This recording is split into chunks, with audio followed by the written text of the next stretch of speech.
sekarang lebih tenang. Saya kemarin dapat laporan dari guru olahraga kalau di dalam pertandingan futsal kemarin ada tindakan yang kamu lakukan. Apa itu, Vin? Baik Bu, kemarin saya memukul Gunawan karena Gunawan memancing emosi saya. Oh begitu. Alasannya apa sampai kamu memukul Gunawan? Karena saya kemarin ditabrak dengan sengaja oleh Gunawan sehingga membuat konsentrasi saya pecah dan saya mencari kesempatan untuk membalas, namun tim saya kalah. Oh seperti itu. Sebelumnya kamu masih ingat apa tidak tentang kesepakatan yang sudah kita buat bersama ketika awal pembelajaran dulu? Masih Bu, Apa itu, Vin? bersikap sopan dan saling menghargai. Nah, benar, bersikap sopan dan saling menghargai itu merupakan salah satu kesepakatan yang sudah kita buat bersama. Bentuknya seperti apa? Yaitu menempatkan orang lain seperti diri sendiri. Nah, seperti itu ya. Jadi kamu menyepakati atau meyakini kesepakatan itu kan? Ya Bu, saya Ya, kalau sudah yakin berarti kamu siap untuk memperbaiki tindakan kamu kemarin? siap Bu, saya ingin memperbaiki tindakan saya semaksimal mungkin. Nah, caranya bagaimana menurut kamu? Itu dengan menjaga emosi dan lisan saya agar tidak berkata-kata kotor dan juga menjaga stabilan emosi dan lisan saya. Bagus, rencana kamu sudah bagus untuk menutupi atau untuk melakukan hal yang berkaitan dengan tindakan kamu kemarin. Perlu kamu ingat juga bahwa manusia itu tidak ada yang sempurna, bahwa manusia itu juga tidak luput dari salah. Jadi ketika kita membuat kesalahan dan mau memperbaiki itu yang baik, gitu ya. Kemudian satu lagi yang perlu kamu ingat juga yaitu tentang membuat kesepakatan atau peraturan yang ada dimanapun, baik itu di kelas ataupun di tempat yang lain, itu untuk kita taati, bukan untuk kita langgar. Mengerti? Mengerti Bu? Ya, kalau kamu sudah mengerti dengan apa yang kamu lakukan, kemudian kamu sudah bisa mencari solusi dari permasalahan yang sudah kamu lakukan, saya berharap kamu segera melaksanakan rencana yang sudah kamu buat tadi, sehingga bisa membuat kamu merasa diterima lagi di teman-temanmu. Kemudian saya yakin kamu akan bisa menjadi lebih baik lagi. Tetap semangat ya, Kim. Baik Bu, saya pamit dulu. Assalamualaikum. Waalaikumsalam warahmatullahi wabarakatuh.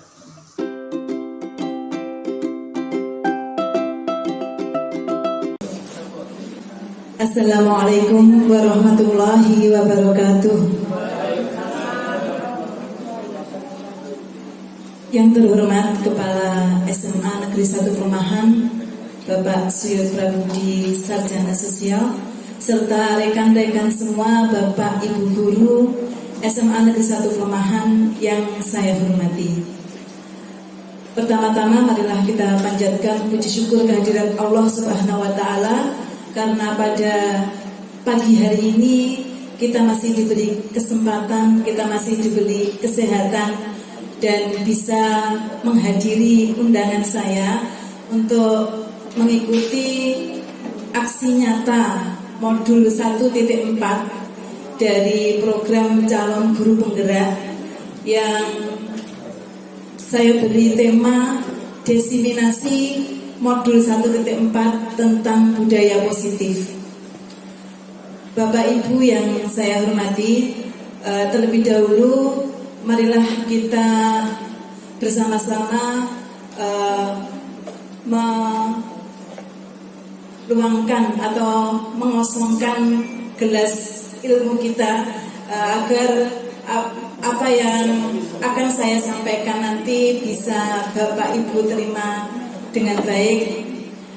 Kemudian tujuan saya menyampaikan aksi nyata ini adalah memang merupakan salah satu program dari calon guru penggerak yang harus menularkan atau menyebarluaskan materi tentang budaya positif ini kepada seluruh warga sekolah, utamanya Bapak Ibu guru.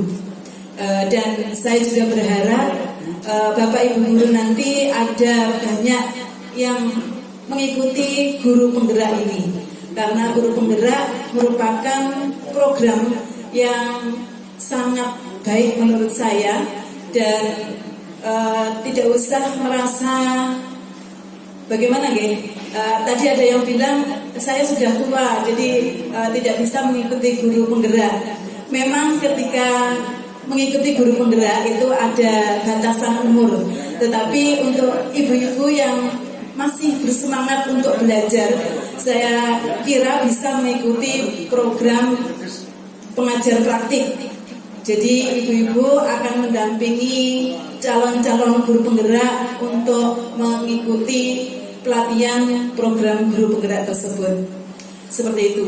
Jadi adik-adik guru yang masih muda ini saya harapkan semuanya bisa bergerak gitu ya. Semuanya bisa meluangkan waktunya untuk belajar di dalam guru penggerak ini. Karena ada sebuah filosofi atau sebuah moto yang kemarin saya baca, bahwa ketika kita bergerak maka masa depan akan menunggu kita. Seperti itu. Jadi kita bergerak sekarang adalah untuk masa depan yang akan datang. Seperti itu. Langsung saja pada materi diseminasi modul 1.4 tentang budaya positif. Ini saya awali dengan pemaparan filosofi Ki Hajar Dewantara tentang seorang pendidik. Bahwa pendidik diibaratkan sebagai seorang petani yang memiliki peranan penting untuk menjadikan tanamannya tumbuh subur. Nah, petani ini akan memastikan bahwa tanah tempat tumbuhnya tanaman itu cocok atau tidak dengan tumbuhan yang akan ditanamnya. Nah, filosofi ini dapat kita kaitkan dengan budaya positif yang akan kita bahas pada pagi hari ini, bahwa tanah yang kita ibaratkan di dalam milik petani itu adalah sekolah kita yang merupakan tempat anak-anak belajar dan diharapkan dapat dikondisikan sebaik-baiknya dengan penerapan budaya positif di dalamnya. Jadi filosofi ini sangat menarik bagi saya. Jadi kita itu sebagai motor di dalam sekolah, maka kita diharapkan bisa membuat anak-anak itu menjadi anak-anak yang pandai, anak-anak yang kreatif, dan juga mereka berkarakter yang bagus. Ya, jadi penerapan atau karakter pendidikan, karakter bagi anak, yaitu karakter profil pelajar Pancasila, bisa kita usahakan melalui budaya positif yang kita miliki. Ya, jadi diharapkan budaya positif ini menjadi hal baru, menjadi motor bagi kita untuk mengikutinya dan untuk melaksanakannya di dalam pembelajaran yang kita lakukan. Selanjutnya, budaya positif ini meliputi 6 hal. Yang pertama adalah disiplin positif dan nilai-nilai kebajikan universal. Kemudian yang kedua, teori motivasi, penghargaan dan hukuman serta restitusi. Yang ketiga, keyakinan kelas. Yang keempat, kebutuhan dasar manusia dan dunia berkualitas. Kemudian yang kelima, restitusi dari 5 posisi kontrol, dan terakhir restitusi dari segitiga restitusi. Memasuki bagian yang pertama, yaitu disiplin positif. Nah, di dalam disiplin positif, di sini diawali dengan pemberian materi tentang stimulus respon tentang dunia dan teori kontrol tentang dunia. Jadi diharapkan kita bisa mengubah mindset kita terhadap dunia ketika kita ingin mengubah sesuatu yang besar. Tetapi kalau kita ingin mengubah sesuatu kebaikan dari sekarang ke yang akan datang, maka kita bisa mengubahnya secara perlahan-lahan dan disebarkan kepada semua orang. Stimulus respon tentang dunia ini mempunyai ciri-ciri. Yang pertama adalah realitas atau kebutuhan kita sama. Sedangkan dari teori kontrol tentang dunia, realitas atau kebutuhan yang ada pada kita itu berbeda. Ya, jadi tidak semua anak itu mempunyai kebutuhan yang sama. Anak-anak kita adalah anak-anak yang berbeda latar belakangnya. Anak-anak kita adalah anak-anak yang berbeda karakternya. Maka kita diharapkan mempunyai prinsip atau mempunyai image bahwa anak-anak itu adalah anak-anak yang berbeda. Jadi tidak bisa kita samakan ketika kita memberikan sesuatu itu pada anak-anak. Kemudian yang kedua, semua orang melihat hal yang sama. Sedangkan dari teori kontrol, setiap orang memiliki gambaran yang berbeda. Hampir sama penjelasannya dengan yang pertama tadi. Jadi kondisi anak itu berbeda-beda. Jadi kita juga melihatnya harus dengan cara yang berbeda. Kemudian kita mencoba mengubah orang agar berpandangan sama dengan kita. Kemudian kalau teori kontrol, kita berusaha memahami pandangan orang lain tentang dunia. Kemudian diharapkan kita bisa bersama memahami pandangan orang lain tentang dunia. Jadi pandangan kita sama satu hal tentang kebaikan, dan itu bisa ditempuh atau bisa diwujudkan dengan pandangan yang berbeda. Kemudian perilaku buruk dilihat sebagai suatu kesalahan. Kemudian semua perilaku memiliki tujuan. Nah, ini yang akan kita bahas lebih lanjut nanti di dalam materi ini. Jadi ketika ada anak-anak yang berperilaku buruk, melakukan kesalahan, maka diharapkan kita bisa mengorek atau mengetahui perilaku itu dilakukan atas dasar apa. Pasti mereka mempunyai alasan tertentu mengapa mereka melakukan hal tersebut. Dengan cara bagaimana? Dengan cara mereka mengungkapkan alasan, kemudian kita beritahukan bahwa aturan yang ada pada sekolah itu sudah kita ketahui bersama. Kemudian diharapkan mereka menyampaikan atau kita tanyai tentang solusi.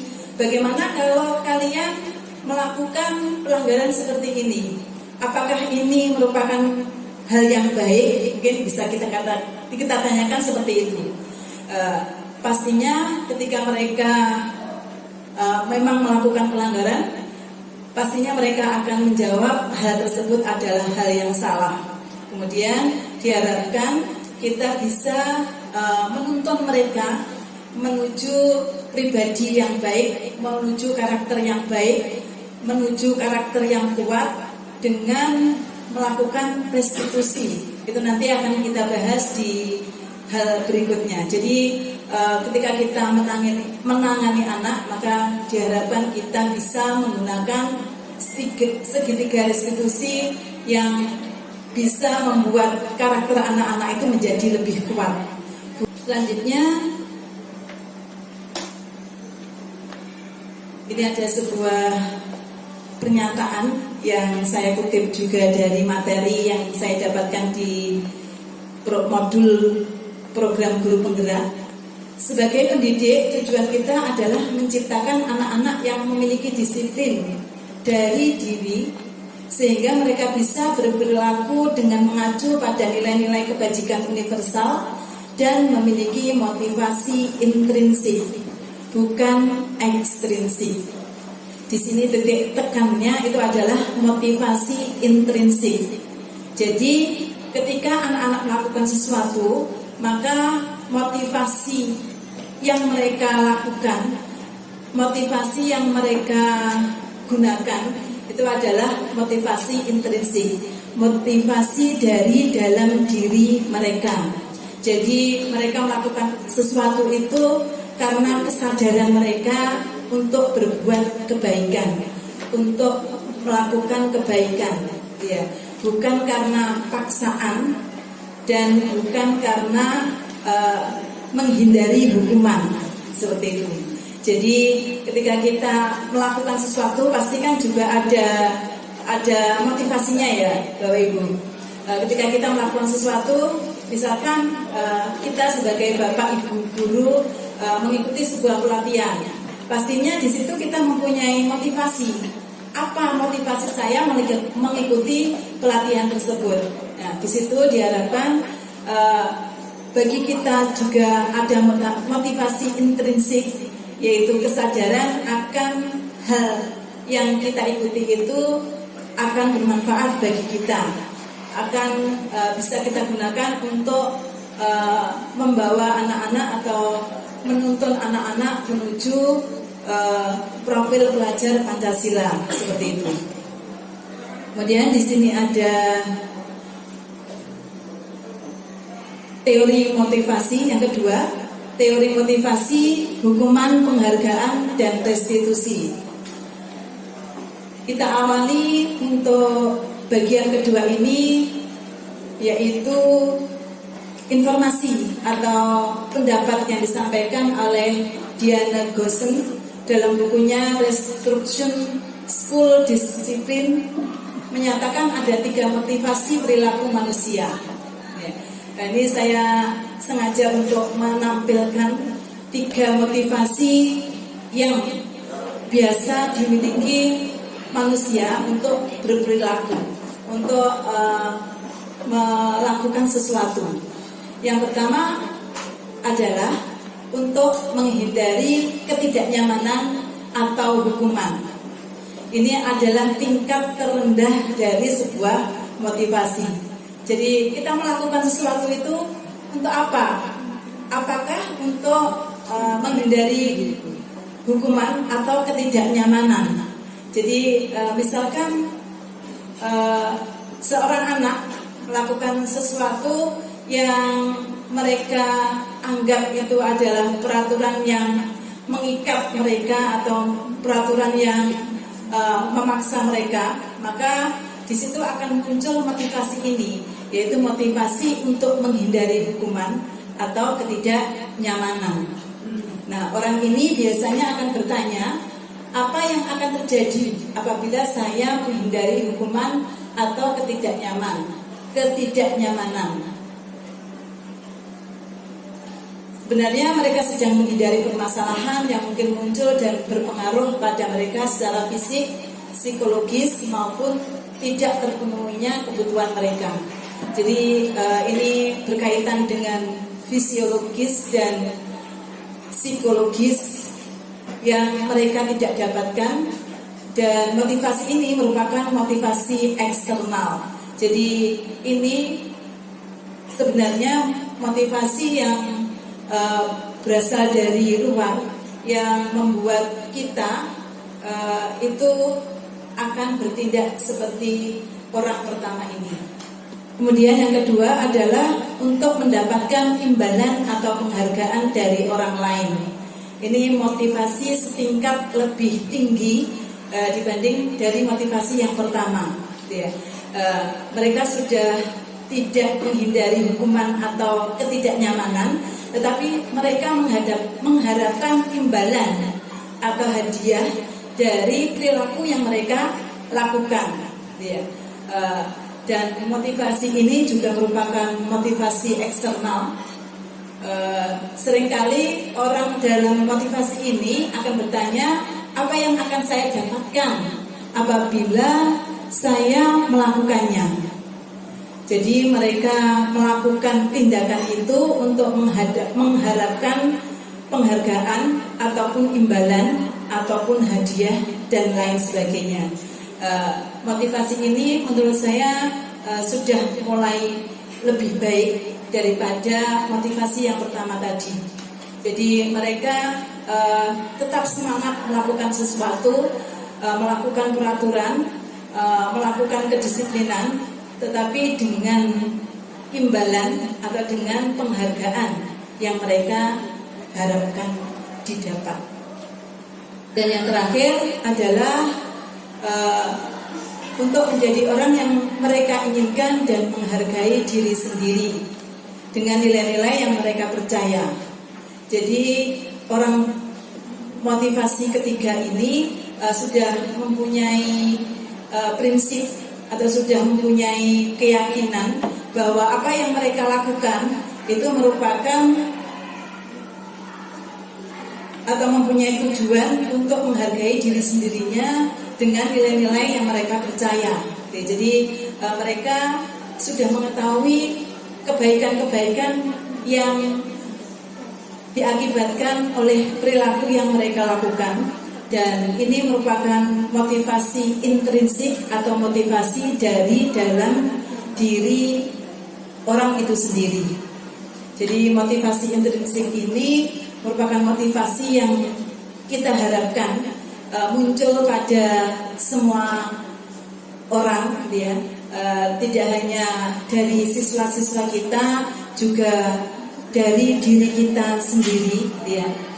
Jadi kita pun diharapkan mempunyai motivasi intrinsik, mempunyai kesadaran untuk lebih mengembangkan diri atau untuk lebih menguasai bentuk-bentuk pembelajaran yang akan kita sampaikan atau yang akan kita tularkan kepada anak-anak, gitu ya. Jadi pelatihan-pelatihan mungkin itu juga kita perlukan untuk kita ikuti agar kita memotivasi diri kita sendiri, dan dengan kesadaran itu akan membuat diri kita itu lebih banyak berkembang dan lebih banyak ilmu, serta membuat kita akan lebih percaya diri ketika memimpin pembelajaran. Karena di sini menurut saya motivasi intrinsik ini sangat-sangat penting kita miliki. Mungkin kalau ada yang istilahnya ngebosi itu kita abaikan saja, ya. Dan diharapkan motivasi intrinsik ini muncul dan tidak usah merasa sungkan atau segan pada yang lainnya, gitu ya. Ketika motivasi keinginan itu muncul, maka tampilkan atau tunjukkan, dan itu akan membuat kita menjadi lebih percaya diri. Dan ini saya rasakan juga ketika saya mengikuti program guru penggerak ini, program calon guru penggerak ini, saya juga merasakan hal tersebut. Mungkin saya ini tipenya orang adalah pendiam, tetapi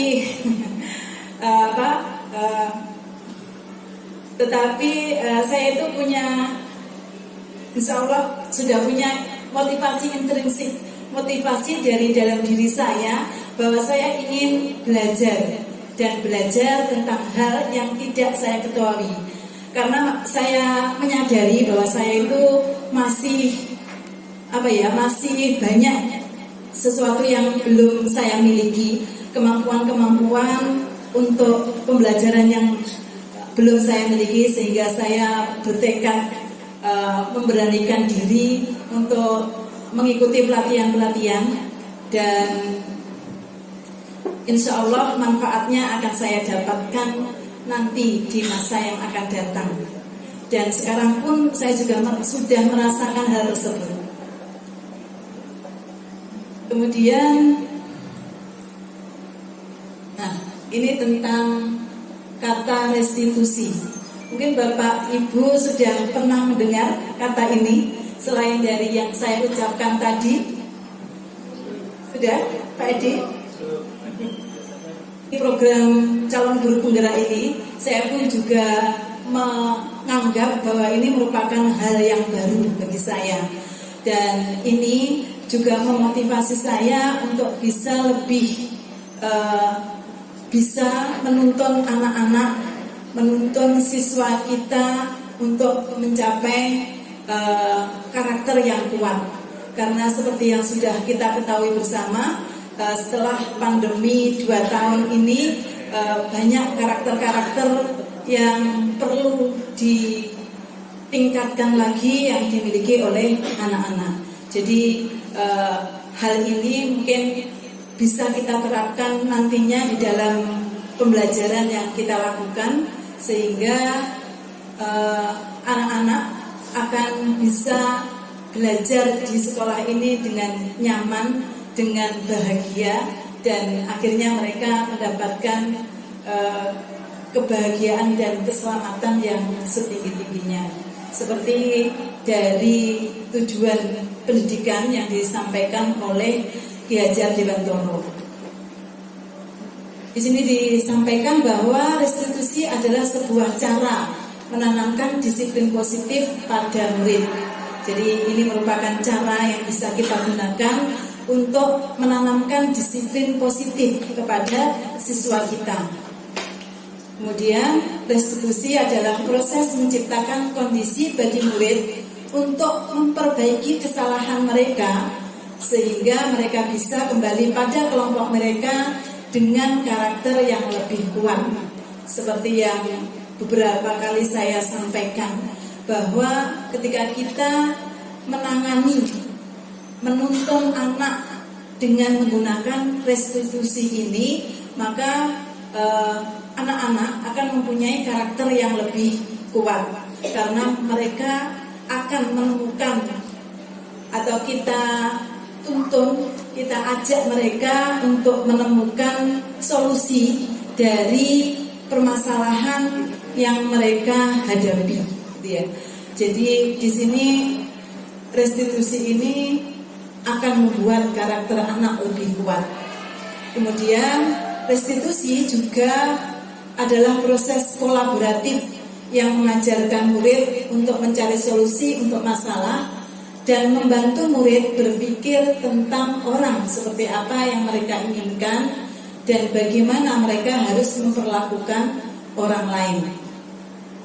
Jadi ketika restitusi ini kita sampaikan atau kita terapkan di dalam kita menuntun anak melakukan disiplin positif, maka mereka juga akan bisa memecahkan masalahnya sendiri, dan mereka juga akan memperlakukan orang lain itu akan lebih baik. Jadi tidak saling membuli seperti yang disampaikan Bu Yayu di upacara atau di apel pagi tadi. Kemudian restitusi membantu murid menjadi lebih memiliki tujuan, disiplin positif, dan memulihkan dirinya setelah berbuat salah. Ya.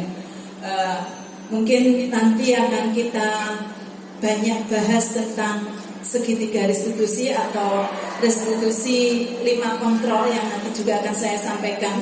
Dari situ kita akan bisa mengetahui atau menanamkan kepada anak untuk lebih memiliki tujuan dan memulihkan dirinya dari berbuat salah. Ya, jadi mereka tidak merasa tertekan, mereka tidak merasa tersakiti ketika mereka melakukan kesalahan, tetapi mereka diharapkan menyadari akan kesalahan yang mereka lakukan dan mereka bisa mencari solusinya sendiri dan mendapatkan karakter yang lebih kuat. Kemudian yang terakhir, penekanannya bukan pada bagaimana berperilaku untuk menyenangkan orang lain atau menghindari ketidaknyamanan, namun tujuannya adalah menjadi orang yang menghargai nilai-nilai kebajikan yang mereka percayai. Ya, jadi mereka diharapkan mengetahui atau mempunyai nilai-nilai kebajikan yang menjadi tujuan dari perilaku yang mereka lakukan. Itu tentang restitusi. Berikutnya di sini ada perbedaan antara hukuman, konsekuensi, dan restitusi. Tidak terlihat.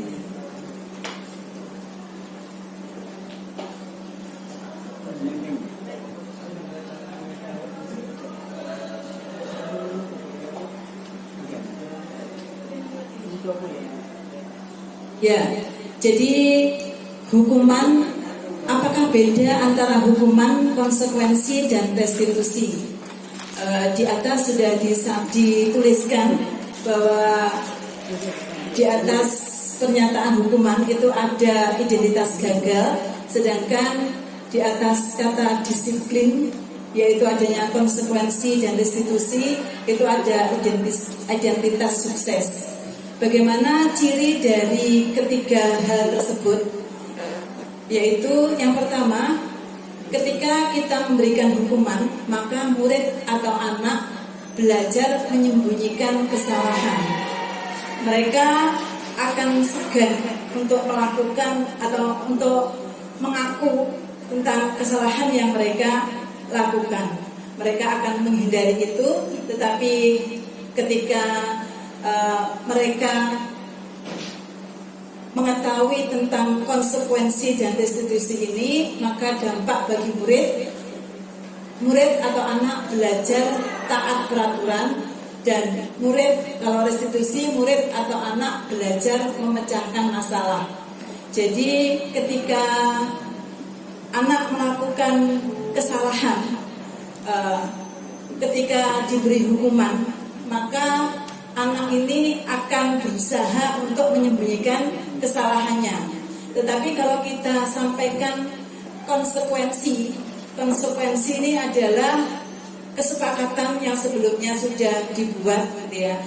Kalau memang kesalahan itu dibuat di kelas misalkan, terlebih dahulu sebenarnya perlu diadakan sebuah kesepakatan kelas atau keyakinan kelas yang di situ anak-anak dan bapak ibu guru membuat kesepakatan itu secara bersama-sama.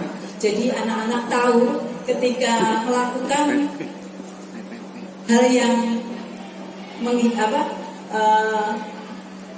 melakukan suatu tindakan salah, maka mereka tahu konsekuensinya. Dan mereka akan berusaha untuk taat pada peraturan yang ada. Kemudian yang kedua, kalau hukuman itu mencoba mengontrol anak dengan penguatan negatif, membayar impas kesalahan. Jadi maksudnya ketika anak-anak dihukum, itu berarti dia adalah membayar kesalahan yang mereka lakukan. Jadi anak-anak itu merasa ketika sudah dihukum, ya sudah selesai. Untuk berikutnya, apakah dia melakukan kembali kesalahan yang mereka lakukan, itu dipikir nanti, atau dalam benak mereka hukuman ini sebagai pembayar dari kesalahan yang saya lakukan. Sementara kalau konsekuensi mencoba mengontrol anak dengan penguatan positif, dan kalau restitusi, anak paham bahwa dirinya sendiri yang pegang kendali atau kontrol. Jadi seperti yang sudah saya sampaikan tadi, ketika kita bisa menangani anak itu dengan cara restitusi, maka mari kita coba ketika ada anak-anak yang melakukan kesalahan, kita upayakan untuk menyelesaikan permasalahan itu dengan restitusi. Kemudian yang ketiga, dampak pada murid. Kalau mereka dihukum, maka akan marah, merasa bersalah, rendah diri, dan mengasingkan diri. Mungkin ini dampak yang didapatkan ketika hukuman itu dilakukan. Kemudian bisa jadi tiba-tiba tidak diharapkan atau sangat melukai. Sedangkan kalau konsekuensi, mereka akan kehilangan hak. Jadi misalkan ada anak yang terlambat, kemudian anak tersebut diberi konsekuensi. Kalau kamu terlambat, maka nanti di waktu istirahat misalkan kamu harus mencari tahu tentang materi yang saya sampaikan tadi. Dan konsekuensi ini anak tidak dapat mengikuti pembelajaran, jadi dia kehilangan hak. Dan waktu jeda seseorang diri atau time out, di sini ada penahanan juga. Jadi mereka tidak serta-merta kita perbolehkan untuk mengikuti pembelajaran karena sudah ada kesepakatan kalau terlambat maka kamu harus seperti ini. Nah, perilaku yang dilakukan itu sebagai bentuk dia kehilangan haknya, tapi nanti dia harus mengganti atau dia harus melakukan hal yang menjadi imbas atau akibat dari apa yang dilakukan, yaitu misalkan tadi mengerjakan pada waktu istirahat. Jadi dia kehilangan haknya lagi untuk istirahat dan dia mengerjakan tugas yang ditinggalkan. Kemudian kalau restitusi membuat murid atau anak tidak kehilangan waktu, namun bersemangat untuk memperbaiki diri. Jadi restitusi seperti yang sudah saya sampaikan tadi, anak diajak bicara. Jadi anak ini tidak kehilangan waktu, namun dia akan berusaha atau bersemangat untuk memperbaiki dirinya. Ketika kita menyampaikan restitusi itu dengan tepat, ketika kita bisa menyampaikan restitusi itu dengan pas, sehingga anak-anak bisa bersemangat untuk memperbaiki diri. Kemudian kalau hukuman itu adalah dibuat oleh guru, jadi anak tidak ada andilnya di dalam hukuman itu. Mereka hanya menerima begitu saja hukuman yang diberikan oleh guru. Jadi hanya satu pihak yang berperan di sini. Jadi anak-anak menerima hukuman dan mereka menganggap ketika hukuman sudah dilakukan maka sudah impas dengan kesalahan yang dia lakukan. Kemudian kalau konsekuensi seperti yang sudah saya sampaikan tadi, ini merupakan bentuk dari tujuan dari kesepakatan kelas. Jadi anak-anak sudah kita ajak terlebih dahulu atau di awal pembelajaran mungkin kita ajak mereka bersepakat tentang sesuatu hal yang boleh dilakukan dan yang tidak boleh dilakukan. Kemudian anak-anak memberikan pendapatnya tentang hal apa saja yang perlu disepakati. Ya, jadi bukan gurunya saja yang memberikan respon atau memberikan andil di situ, tetapi anak-anak diajak curah pendapat. Jadi anak-anak boleh membuat hal-hal kebaikan apa yang mungkin akan dilakukan di kelasnya nanti, seperti itu.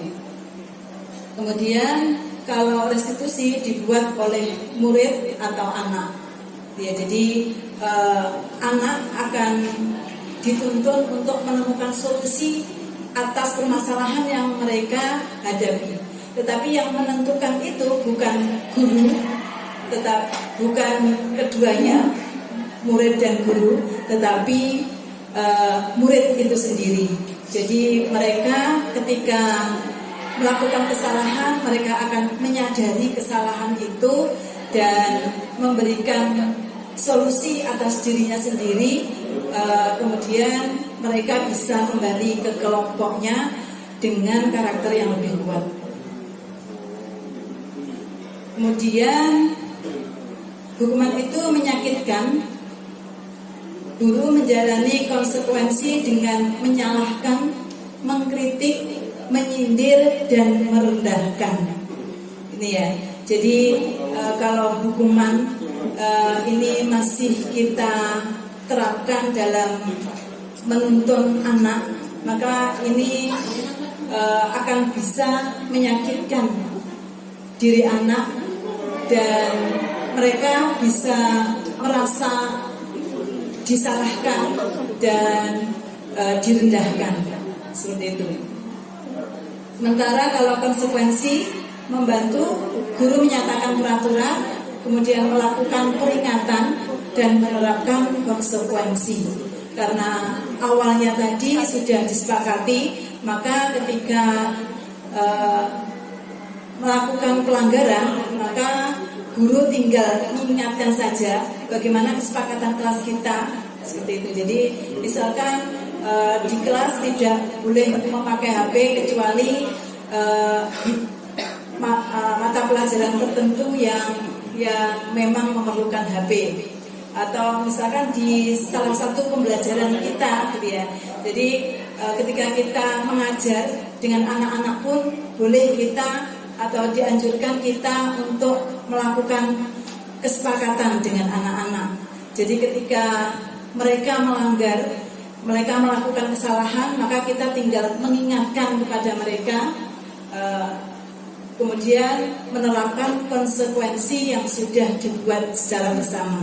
Jadi mereka melakukan hal tersebut dengan kesadarannya atau dengan dirinya, ya.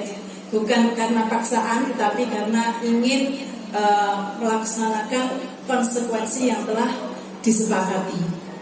Sementara untuk restitusi adalah menguatkan, guru menyebutkan keyakinan kelas, membimbing kerangka acuan berpikir restitusi murid atau anak. Gitu ya. Jadi di dalam sebuah restitusi itu diharapkan ketika anak melakukan kesalahan, maka mereka atau guru akan menyebutkan keyakinan kelas yang sudah disepakati, kemudian membimbing atau menuntun anak ini untuk menemukan solusi. Tetapi yang berpendapat itu adalah anak itu sendiri, bukan gurunya. Gurunya hanya menuntun saja, kemudian solusinya bagaimana mereka yang menentukan. Jadi misalkan kalau kemarin yang saya pelajari itu adalah ada seorang anak yang ketika di kelas dia malas-malasan untuk mengikuti pembelajaran kita, misalkan bahasa Indonesia, gitu ya. Kemudian di dalam kesepakatan kelas yang sudah dibuat atau di dalam kesepakatan pembelajaran yang telah dibuat, diharapkan anak-anak itu antusias atau semangat di dalam mengikuti pembelajaran. Ketika anak ini melakukan pembelajaran tersebut, mereka bermalas-malasan atau tidur-tiduran. Biasanya anak-anak kan seperti itu ya. Ada yang glosor saja ketika kita mengajar, responnya tidak maksimal. Mereka hanya mendengarkan, itu kalau mendengarkan dan mengikuti pembelajaran kita asal-asalan atau acuh tak acuh. Maka kita bimbing anak tersebut untuk kita kita ajak bicara apa alasan mereka melakukan hal tersebut, gitu ya. Jadi kita tuntun mereka atau kita tanya terlebih dahulu. Jadi jangan langsung menganggap kalau anak ini tadi malam main game saja. Kita tidak boleh langsung menyalahkan anak tersebut, tetapi diharapkan kita menanyai anak tersebut alasan apa yang mereka kemukakan. Kemudian kalau alasan itu bisa diterima, maka untuk kedepannya mereka diharapkan mencari solusi bagaimana agar kamu tidak bermalas-malasan lagi seperti itu. Dan yang mencari solusi itu adalah anak-anak. Misalkan ketika terjadi hal tersebut, maka mereka akan cuci muka dulu, ke belakang, kemudian kembali ke kelas dengan kondisi yang lebih bugar, kondisi yang lebih siap untuk menerima pembelajaran. Itu tentang perbedaan antara hukuman, konsekuensi, dan restitusi.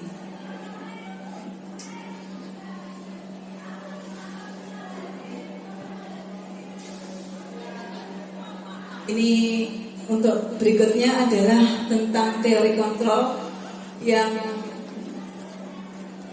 sudah dipelajari pada modul-modul sebelumnya, bahwa pada dasarnya kita memiliki motivasi intrinsik. Kemudian melalui restitusi, ketika murid berbuat salah, guru akan menanggapi dengan cara yang memungkinkan murid untuk membuat evaluasi internal tentang apa yang dapat mereka lakukan untuk memperbaiki kesalahan mereka dan mendapatkan kembali harga dirinya. Ya, jadi dari sini dapat kita ambil sebuah kesimpulan bahwa ketika kita mendapati murid kita yang berbuat salah, maka kita diharapkan mengevaluasi apa yang dilakukan oleh anak tersebut, dan anak tersebut juga diharapkan bisa membuat evaluasi internal dari dirinya agar mereka bisa menyadari bahwa hal yang dilakukan itu salah dan mereka bisa mencari solusi agar mereka bisa mempunyai karakter yang lebih kuat. Kemudian restitusi menguntungkan korban.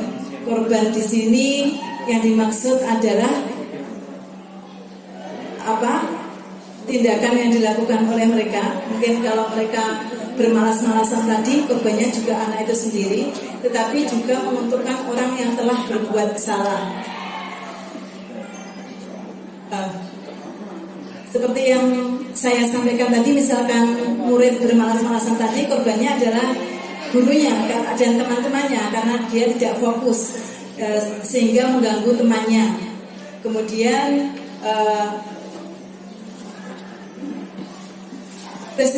restitusi ini juga menguntungkan orang yang telah berbuat salah. Ini sesuai dengan prinsip dari teori kontrol William Glasser tentang solusi menang-menang tadi. Ada peluang luar biasa bagi murid untuk bertumbuh ketika mereka melakukan kesalahan. Bukankah pada hakikatnya begitulah cara kita belajar? Ya, jadi ketika kita belajar, tentunya kita pernah melakukan kesalahan.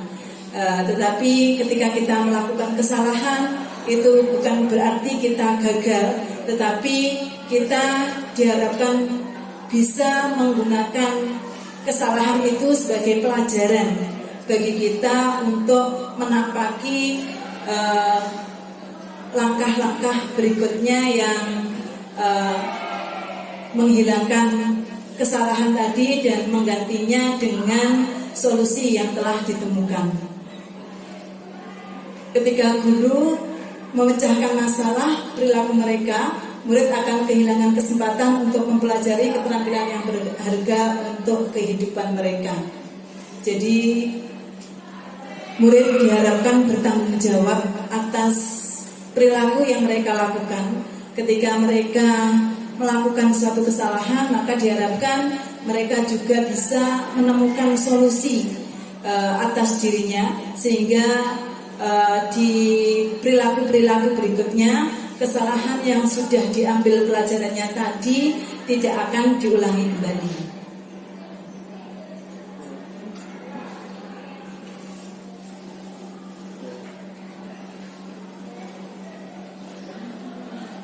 Di sini saya tampilkan ciri-ciri restitusi yang membedakan dengan program disiplin lainnya.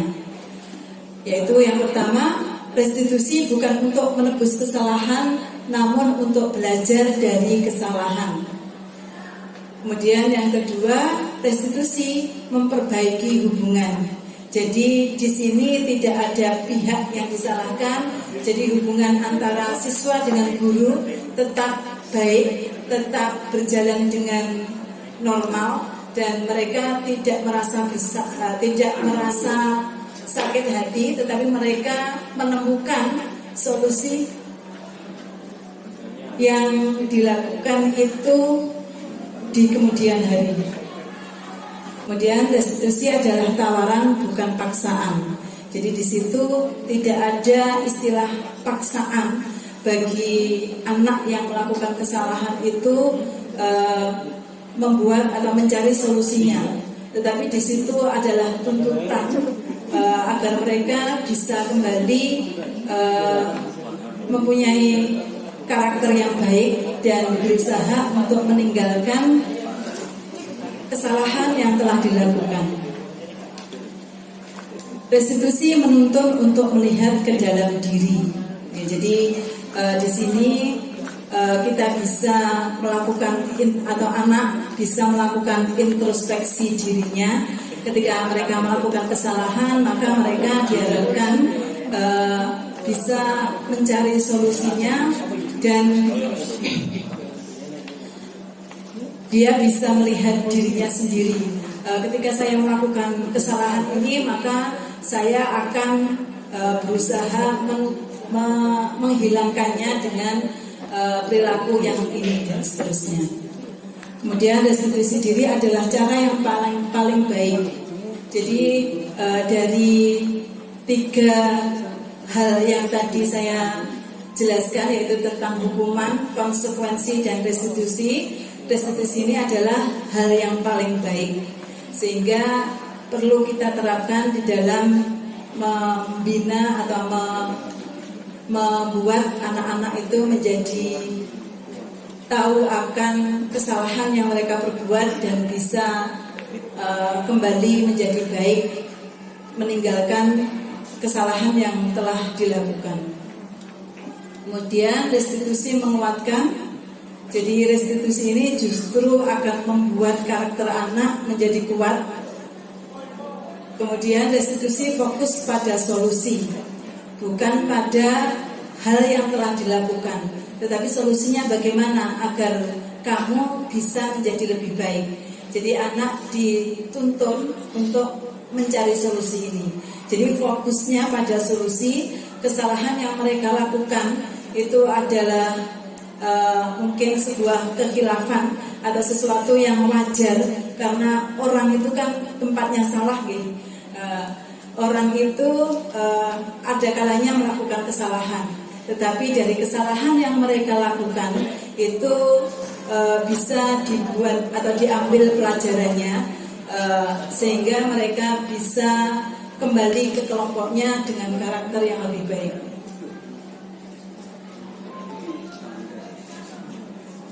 Kemudian yang terakhir adalah restitusi mengembalikan murid yang berbuat salah pada kelompoknya. Tadi sudah saya sampaikan, jadi mereka ketika kembali ke kelompoknya itu tidak merasa minder atau tidak merasa dia pernah melakukan kesalahan, berikutnya nanti akan mengulang kembali kesalahan tersebut, dan itu sudah tidak ada lagi pernyataan atau pemikiran tersebut dari teman-temannya, tetapi dia akan kembali kepada kelompoknya dengan karakter yang lebih kuat, karena dia sudah mencari solusi permasalahan yang dilakukan itu atas kesadaran pribadinya.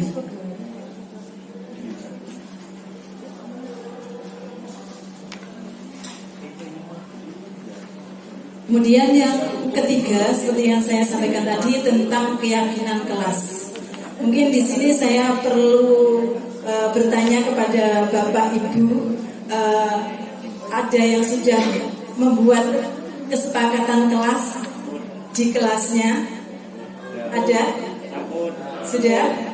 kontrak belajar. Alhamdulillah. Jadi keyakinan atau kesepakatan kelas yang sudah kita canangkan atau kita sampaikan atau kita buat dengan anak-anak, hal itu perlu kita kontrol secara teratur ya Bapak Ibu. Jadi keyakinan kelas yang sudah kita buat bersama itu ada kalanya kita evaluasi, karena ketika tidak ada evaluasi akan hambar, maksudnya anak-anak akan tidak mengindahkan lagi kesepakatan yang sudah kita buat bersama. Jadi kesepakatan atau keyakinan kelas ini sebagai bentuk dari kegiatan kita untuk membuat pembelajaran yang kita lakukan dengan anak-anak itu menjadi lebih efektif, lebih bisa diterima oleh mereka, dan mereka melakukan pembelajaran itu dengan senang karena ada kesepakatan-kesepakatan yang sudah kita lakukan yang itu bisa mengontrol diri kita sebagai guru dan anak agar senantiasa mengikuti kesepakatan-kesepakatan yang sudah mereka buat atau yang sudah dibuat secara bersama. Jadi mengapa kalau yang ada di dalam kelas itu kita sebut sebagai keyakinan kelas? Mengapa bukan peraturan kelas? Ada yang bisa menyampaikan pendapatnya tentang hal tersebut? Mengapa kok kita katakan sebagai keyakinan kelas bukan peraturan kelas? Biasanya kalau di sekolah itu kan ada peraturan sekolah, ya. Peraturan sekolah itu biasanya yang membuat adalah tim dari sekolah tersebut, kemudian dilaksanakan oleh semua warga sekolah, sehingga ketika anak melakukan kesalahan maka kita tinggal mengingatkan konsekuensinya apa yang mereka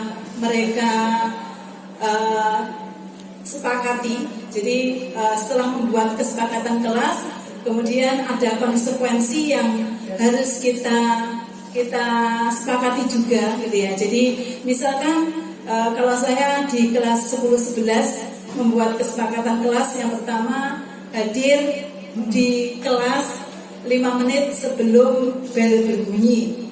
Nah, seperti itu. Kemudian konsekuensinya apa ketika ada anak yang terlambat? Mungkin ada konsekuensi yang diterapkan.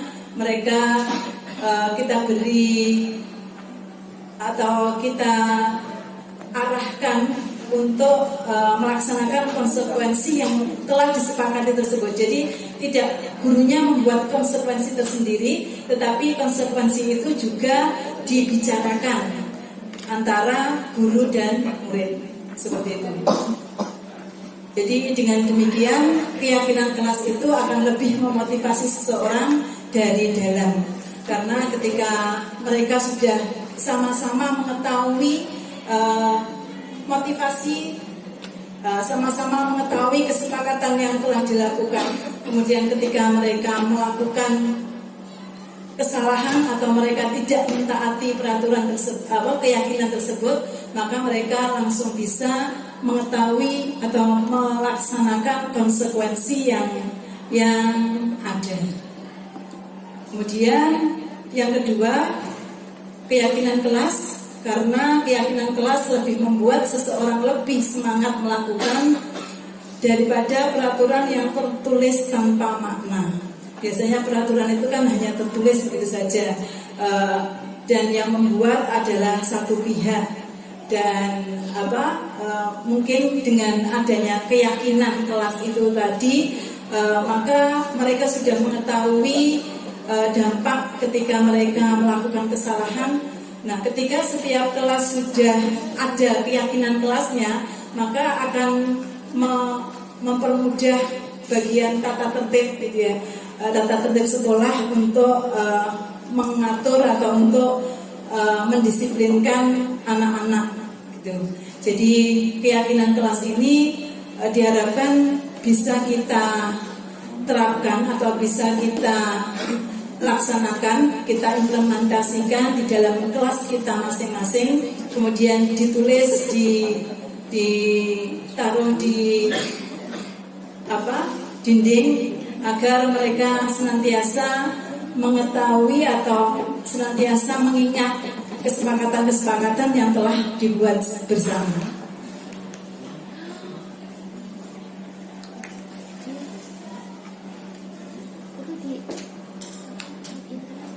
Nah, ini cara membentuk keyakinan kelas atau pembentukan keyakinan kelas atau keyakinan sekolah.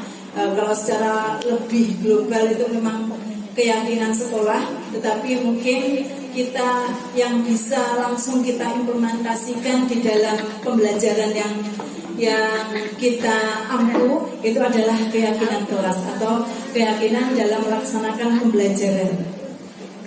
Keyakinan kelas bersifat lebih abstrak daripada peraturan yang lebih rinci dan konkret. Jadi keberadaannya itu lebih abstrak, jadi lebih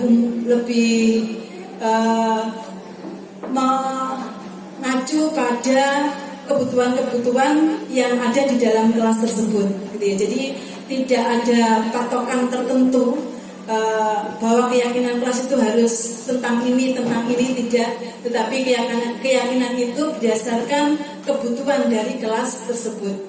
Jadi penghuninya, karakternya bagaimana, mungkin kita sebagai wali kelas yang mengetahui masing-masing karakter dari anak perwalian kita. Kemudian yang kedua, keyakinan kelas berupa pernyataan-pernyataan universal. Kemudian keyakinan kelas senantiasa dibuat dalam bentuk positif. Jadi namanya saja keyakinan kelas atau tujuannya adalah membuat kelas kita menjadi lebih baik, maka isi dari keyakinan kelas itu harus merupakan hal-hal yang mengacu pada hal positif ya. Kemudian keyakinan kelas hendaknya tidak terlalu banyak sehingga mudah diingat dan dipahami oleh semua warga kelas. Ini jadi keyakinan kelas itu tidak perlu banyak, tetapi langsung menuju pada hal-hal yang berkaitan dengan kelas yang kita ampu. Jadi keyakinan ini akan mudah dipahami atau seperti yang sudah saya sampaikan tadi, ditempel di dinding sehingga setiap saat kita bisa mengingatkan atau setiap saat kita bisa melihat kembali kesepakatan yang sudah dicanangkan bersama. Kemudian keyakinan kelas sebaiknya sesuatu yang dapat diterapkan di lingkungan tersebut ya. Seperti yang sudah saya sampaikan tadi, di dalam keyakinan kelas itu berdasarkan kebutuhan dari kelas tersebut. Jadi yang bisa dilaksanakan oleh atau diterapkan dalam lingkungan tersebut. Kemudian semua warga kelas hendaknya ikut berkontribusi dalam pembuatan keyakinan kelas lewat kegiatan curah pendapat. Ya, jadi seperti yang saya sampaikan tadi, ketika saya membuat kesepakatan kelas dengan anak perwalian saya, maka caranya adalah anak-anak diberikan kesempatan untuk melakukan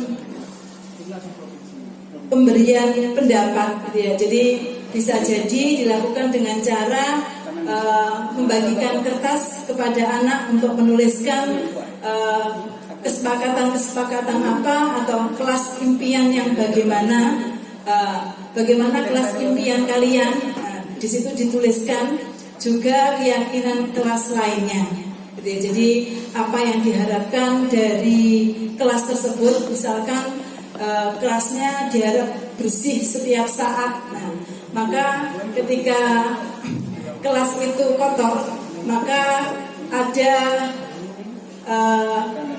bentuk pengingatan kepada anak-anak dari kita untuk membersihkan kelas tersebut, karena mereka mengimpikan kelas tersebut merupakan kelas yang bersih, maka ketika ada hal-hal yang bertolak belakang dengan keyakinan yang sudah disepakati, bisa dicari solusinya dengan cara mengingatkan. Kemudian yang berikutnya adalah semua warga kelas hendaknya ikut berkontribusi dalam pembuatan keyakinan kelas lewat kegiatan jualan pendapat sudah, dan terakhir bersedia meninjau kembali keyakinan kelas dari waktu ke waktu. Jadi tidak ada waktu tertentu yang menjadi patokan untuk meninjau kembali keyakinan kelas yang sudah diberikan, tetapi di sini kita bisa sesuai dengan kebutuhan. Ketika kita butuh mengevaluasi karena sudah ada kelonggaran atau ada kesalahan atau ada hal-hal yang tidak lagi diterapkan di dalam kesepakatan kelas tersebut, sehingga kita perlu meninjau pada saat itu. Ya, jadi misalkan dalam waktu 1 bulan mungkin bisa mengadakan evaluasi antara siswa dan guru untuk meninjau kembali kesepakatan kelas yang sudah ditentukan.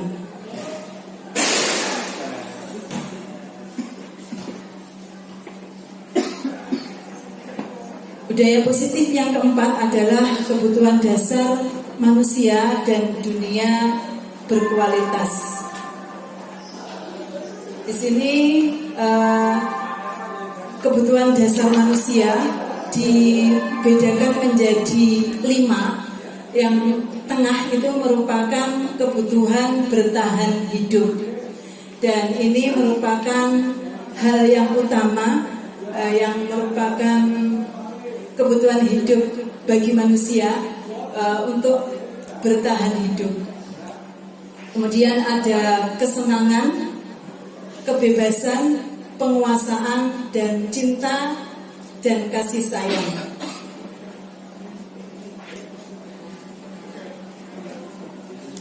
Penjelasan tentang kebutuhan bertahan hidup. Kebutuhan bertahan hidup atau survival adalah kebutuhan yang bersifat fisiologis untuk bertahan hidup, misalnya kesehatan, makanan, pakaian, dan hal-hal lain yang bersifat fisik, yang bersifat membantu memenuhi kebutuhan fisik kita agar bisa bertahan hidup. Kemudian keempat, kebutuhan yang lain ini merupakan kebutuhan yang bersifat psikologis, yaitu tentang kasih sayang dan rasa diterima. Kebutuhan untuk diterima. Kebutuhan ini dan 3 kebutuhan berikutnya adalah kebutuhan psikologis. Kebutuhan untuk disayangi dan diterima meliputi kebutuhan akan hubungan dan koneksi sosial. Jadi seseorang itu tidak dapat hidup sendiri. Gimana membantu? Ya, jadi kita perlu berkolaborasi dengan orang lain. Kita perlu masuk pada sebuah komunitas. Kita perlu berinteraksi dengan orang satu dan secara kelompok. Ini merupakan kebutuhan kasih sayang dan rasa diterima.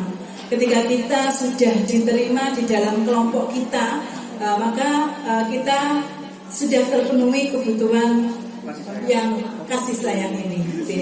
Jadi ketika mungkin bapak ibu guru yang baru masuk, awalnya mungkin kan masih merasa canggung dan bagaimana gitu ya. Nah, ketika sudah berkolaborasi, sudah melakukan sosialisasi dengan yang lainnya, maka kebutuhan itu sudah terpenuhi. Jadi ada rasa diterima di situ dan menjadi bagian dari kelompok yang ada. Ini. Kemudian yang selanjutnya adalah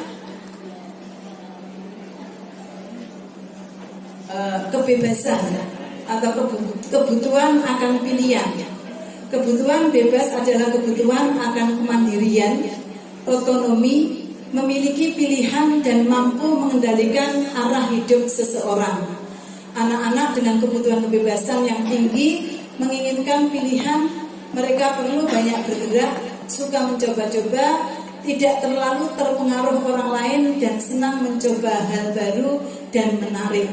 Ya, jadi kebutuhan kebebasan ini perlu dipenuhi bagi setiap orang, terutama oleh anak-anak kita, oleh siswa-siswa kita, ketika mereka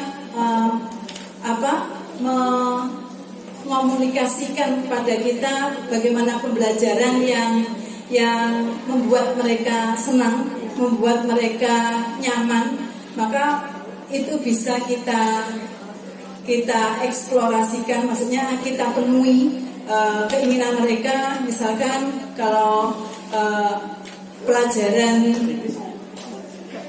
biologi mungkin anak-anak menghendaki untuk materi yang telah disampaikan itu dipraktikkan atau membuat penelitian tertentu di luar kelas, mungkin ini bisa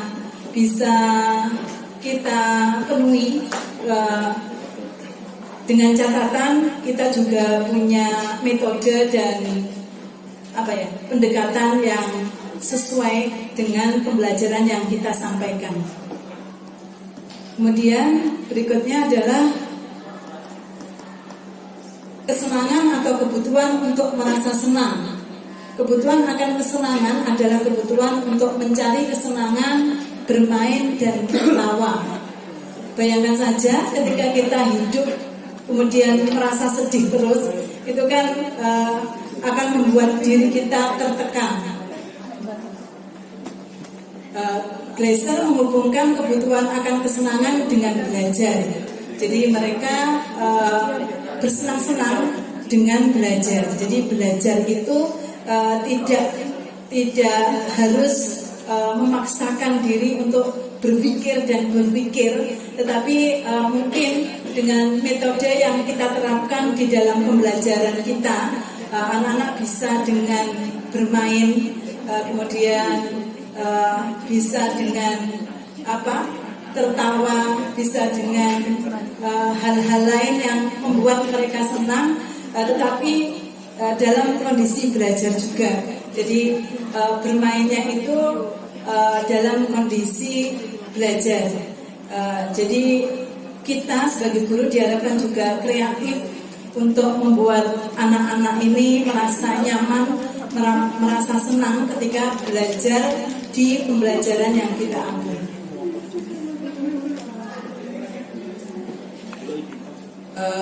Kemudian di sini disampaikan juga bahwa semua hewan dengan tingkat intelijensi tinggi, yaitu anjing, lumba-lumba, primata dan lain-lain bermain. Saat mereka bermain, mereka mempelajari keterampilan hidup yang penting. Di sini restitusi itu adalah pencarian solusi atas atau berfokus pada solusi atas permasalahan yang dihadapi oleh anak. Kemudian di sini dijelaskan ada 5 posisi kontrol yang bisa dilakukan oleh seorang guru menghadapi permasalahan yang ada pada siswa atau murid. Yang pertama adalah penghukum, kemudian yang kedua adalah pembuat merasa bersalah, kemudian yang ketiga adalah posisi teman, keempat adalah posisi pemantau, dan yang kelima adalah posisi manajer. Dari 5 posisi ini, yang paling dianjurkan untuk kita terapkan di dalam pembelajaran adalah posisi terakhir, yaitu posisi manajer. Nanti akan saya sampaikan atau saya tayangkan beberapa contoh dari posisi ini, gitu ya. Dan diharapkan kita tidak menggunakan posisi ke-1 dan ke-2, karena posisi penghukum dan pembuat merasa bersalah ini membuat anak-anak itu merasa down atau merasa tersakiti. Kemudian kalau posisi teman, pemantau dan manajer ini bisa kita gunakan berbarengan, gitu ya. Jadi kalau kita menghadapi atau memecahkan permasalahan anak itu belum bisa menggunakan posisi manajer, maka bisa kita menggunakan posisi teman. Kita anggap anak-anak itu sebagai teman kita. Kemudian kita juga bisa menggunakan posisi pemantau. Sekarang yang terakhir adalah restitusi, tentang segitiga restitusi. Seperti yang sudah saya sampaikan tadi, bahwa ada 6 bagian dalam sebuah budaya positif. Yang terakhir adalah restitusi, segitiga restitusi. Bagaimana kita melaksanakan segitiga restitusi? Kita perlu memperhatikan hal-hal, 3 hal yang berkaitan dengan segitiga restitusi ini. Yang pertama adalah menstabilkan identitas. Jadi ketika anak melakukan kesalahan, maka diharapkan anak tersebut bisa distabilkan terlebih dahulu identitasnya.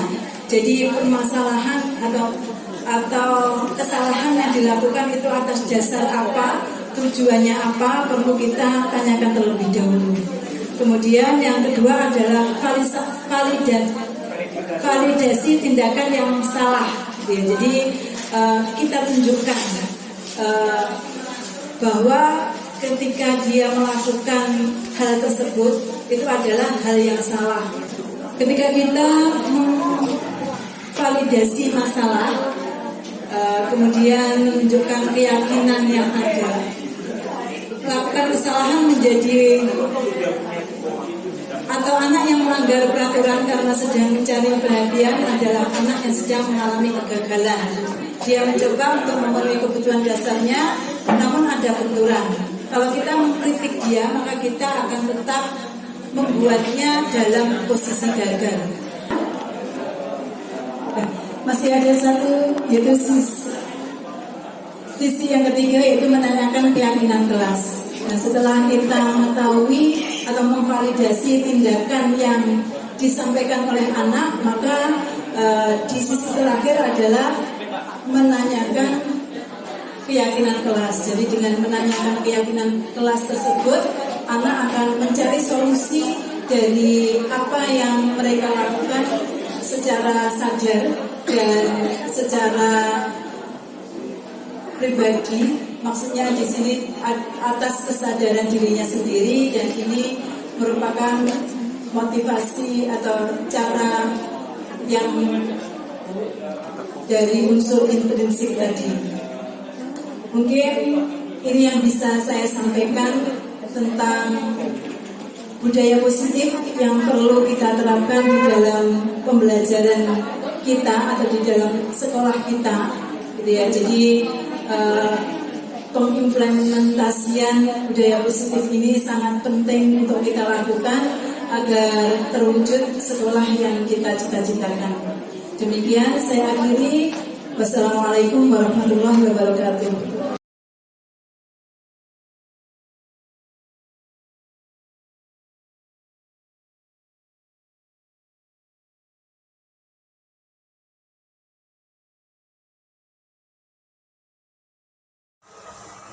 Assalamualaikum warahmatullahi wabarakatuh. Perkenalkan, saya Kholidatul Taslimah.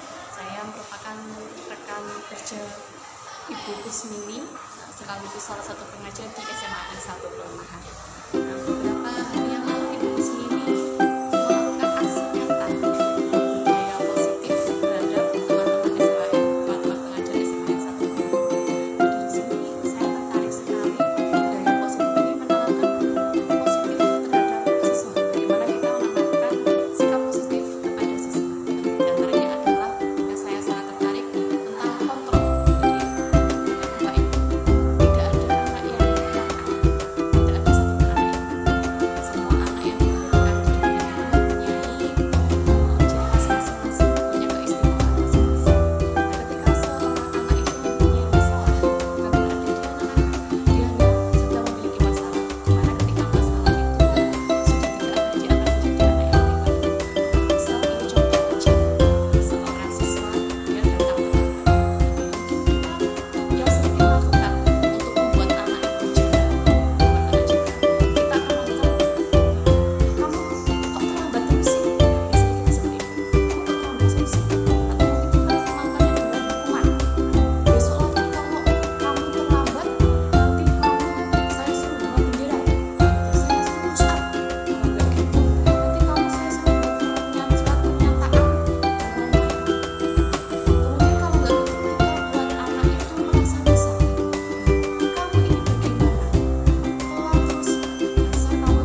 sekolah itu masuknya jam berapa. Nah, kemudian anak mungkin jawab jam 7. Nah, jadi kamu gimana? Telat. Kita bertanya lagi, bagaimana usaha kamu agar tidak telat? Mungkin dia akan menjawab lagi, oh saya akan bangun lebih pagi lagi. Jadi kita menanyai ke anak itu kita tidak mendikte, tapi kita membuat mereka itu menjawab sendiri apa kesalahan mereka sendiri, biar mereka mengakui sendiri. Dan kemudian yang terakhir kita buat komitmen. Oke, kamu besok bisa sanggup belajar lebih baik lagi? Sanggupkah berangkat lebih pagi lagi? Biarkan kita memberi kesempatan kepada siswa untuk membuat komitmen, berjanji sendiri, dan membangun kesadaran diri itu dari siswa sendiri, bukan tanpa paksaan dan itu. Sekian yang saya dapatkan dari yang disampaikan Bu Kusum ini. Nah, saya berharap akan ada aksi nyata lagi yang sehingga bisa menimbulkan budaya positif, menimbulkan komitmen yang baik antara siswa dan guru, sehingga membuat siswa menjadi anak kelak menjadi gendus-gendus bangsa yang sukses. Terima kasih. Assalamualaikum warahmatullahi wabarakatuh.